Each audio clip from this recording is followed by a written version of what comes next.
तळोदा नगरपालिकेत आज झालेल्या रिक्त पदांच्या निवडणुकीत मोठी राजकीय चुरस पाहायला मिळाली.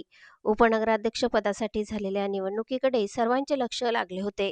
या निवडणुकीत शीतल पाडवी यांनी अवघ्या एका मताने विजय मिळवत उपनगराध्यक्षपद पटकावले आहे. त्यांच्या विरोधात मोनिका माळी यांच्याशी थेट लढत झाली होती.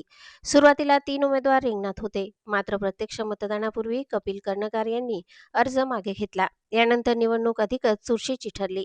निकाल जाहीर होताच शीतल पाडवी यांच्या समर्थकांनी जल्लोष केला. दरम्यान नगरपालिकेच्या 2 स्वीकृत नगरसेवक पदांसाठी ही निवड प्रक्रिया पार पडली.